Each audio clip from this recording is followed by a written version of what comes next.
महाशक्ति मणिद्वीप निवासिनि मुल्लोकाలకు మూల ప్రకాశిని మణిద్వీపములో మంత్రరూపిణి మన మనసులలో కొలువైంది. సుగంధ పుష్పాలెన్నో వేలు అనంత సుందర సువర్ణ పూలు అచంచలంబగు మనోసుఖాలు మణిద్వీపానికి మహానిధులు. లక్షల లక్షల లావణ్యాలు అక్షర లక్షల వాక్ సంపదలు లక్షల లక్షల లక్ష్మీపతులు మణిద్వీపానికి మహానిధులు. పారిజాతవన సౌగంధాలు సురాధినాథుల సత్సంగాలు గంధర్వాదుల గాన స్వరాలు మణిద్వీపానికి మహానిధులు. భువనేశ్వరీ సంకల్పమే జనించే మణిద్వీపం దేవదేవుల నివాసము అది ఏ కైవల్యము.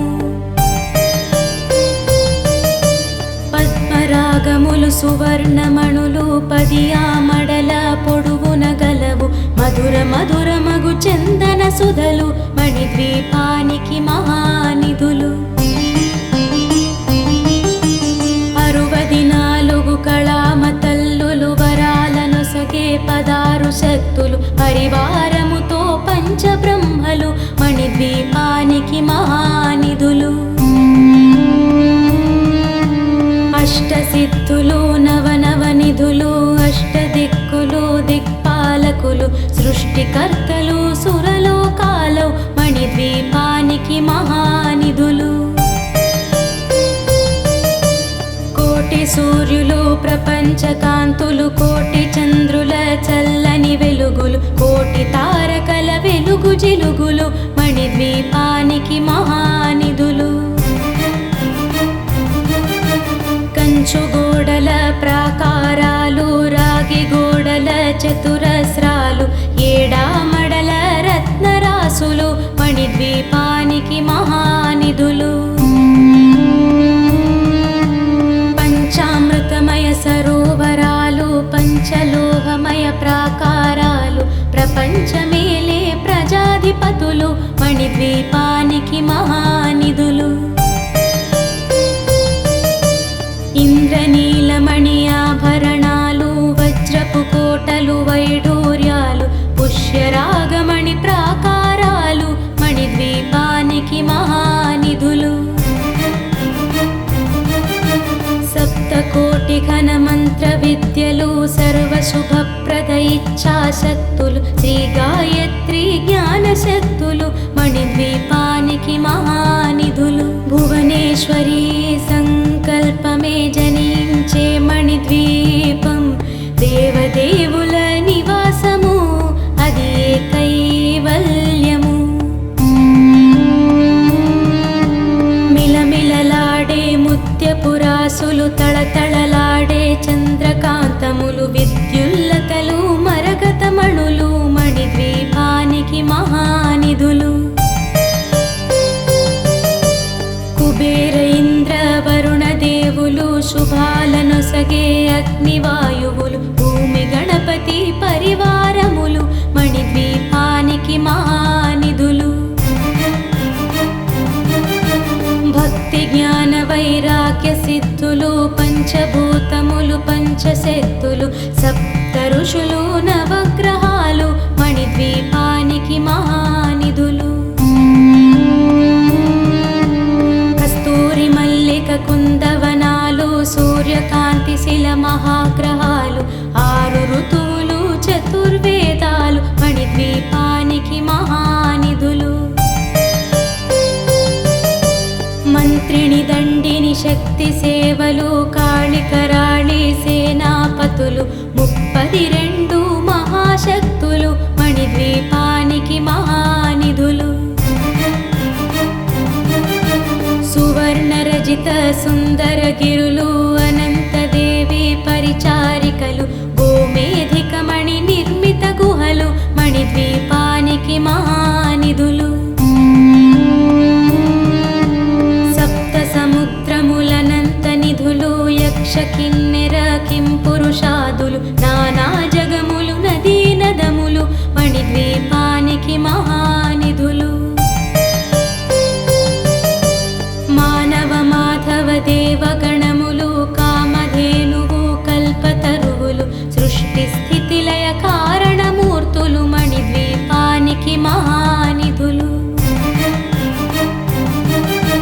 కోటి ప్రకృతుల సౌందర్యాలు సకల వేదములు ఉపనిషత్తులు 16 రేకుల పద్మశక్తులు మణిద్వీపానికి మహానిధులు. దివ్య ఫలముల దివ్యాస్త్రములు దివ్య పురుషులు ధీరమాతలు దివ్య జగములు దివ్య శక్తులు మణిద్వీపానికి మహానిధులు. శ్రీ విఘ్నేశ్వర కుమార స్వాములు జ్ఞానముక్తి ఏకాంత భవనములు మణి నిర్మితమగు మండపాలు మణిద్వీపానికి మహానిధులు. పంచభూతములు యాజమాన్యాలు వ్రాళసాలం అనేక శక్తులు సంతాన వృక్ష సముదాయాలు మణిద్వీపానికి మహానిధులు. చింతామణులు నవరాత్రులు నూరామడల వజ్రరాసులు వసంతవనములు గరుడ పచ్చలు మణిద్వీపానికి మహానిధులు. దుఃఖము తెలియని దేవి సేవలు నటనాట్యాలు సంగీతాలు ధన కనకాలు పురుషార్థాలు మణిద్వీపానికి మహానిధులు. 14 లోకాలన్నిటిపైన సర్వలోకమనులోకము గలదు సర్వలోకమే ఈ మణిద్వీపము సర్వేశ్వరి కది శాశ్వత స్థానము. చింతామణుల మందిరమందు పంచబ్రహ్మల పంచము పైన మహాదేవుడు భువనేశ్వరితో నివసిస్తాడు మణిద్వీపములో. మణిగణ ఖచిత ఆభరణాలు చింతామణి పరమేశ్వరి దాల్చి సౌందర్యానికి సౌందర్యముగా అగుపడుతుంది మణిద్వీపములో. పరదేవతను నిత్యము కొలిచి మనసర్పించి అర్చించినచో అపార ధనము సంపదలిచ్చి మణిద్వీపేశ్వరి దీవిస్తుంది. పరదేవతను నిత్యము కొలిచి మనసర్పించి అర్చించినచో అపార ధనము సంపదలిచ్చి మణిద్వీపేశ్వరి దీవిస్తుంది.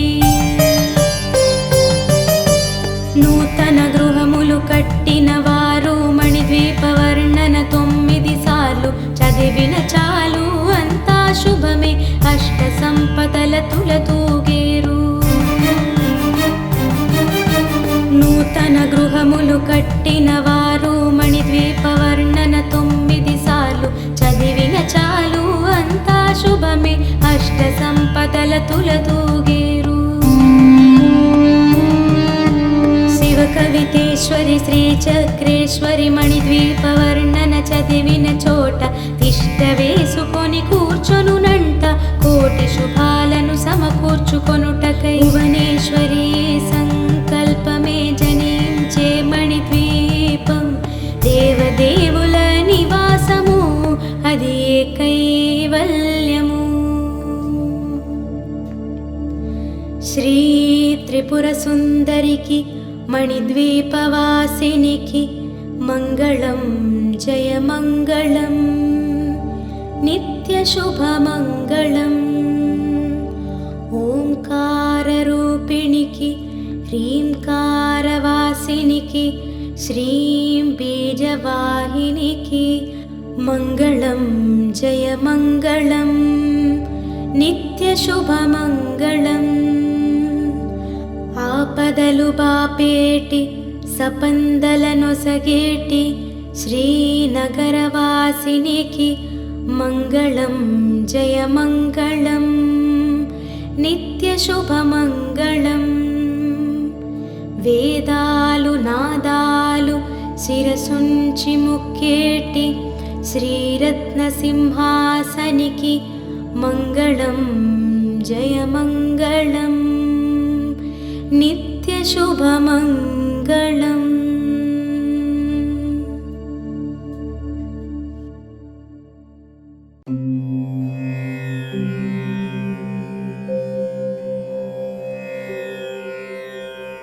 अथ श्रीलक्ष्मी अष्टोत्तरशतनामावलिः।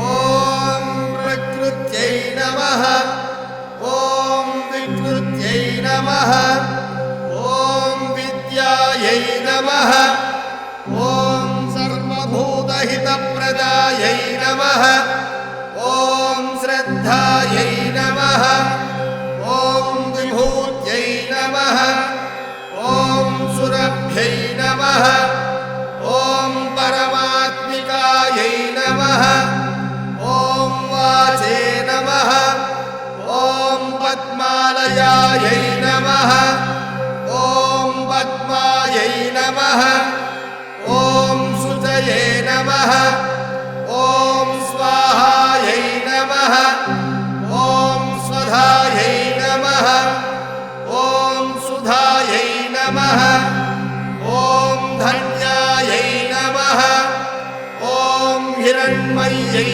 नमः, ॐ लक्ष्म्यै नमः, ॐ नित्यपुष्टायै नमः, ॐ विभावर्यै नमः, ॐ आदित्यै नमः, ॐ दित्यै नमः, ॐ दीप्तायै नमः, ॐ वसुधायै नमः, ॐ वसुधारिण्यै नमः, ॐ कमलायै नमः, ॐ कान्तायै नमः, ॐ कामाक्ष्यै नमः, ॐ क्रोधसम्भवायै नमः, ॐ अनुग्रहप्रदायै नमः, ॐ बुद्धये नमः, ॐ अनघायै नमः, ॐ हरिवल्लभायै नमः, ॐ अशोकायै नमः,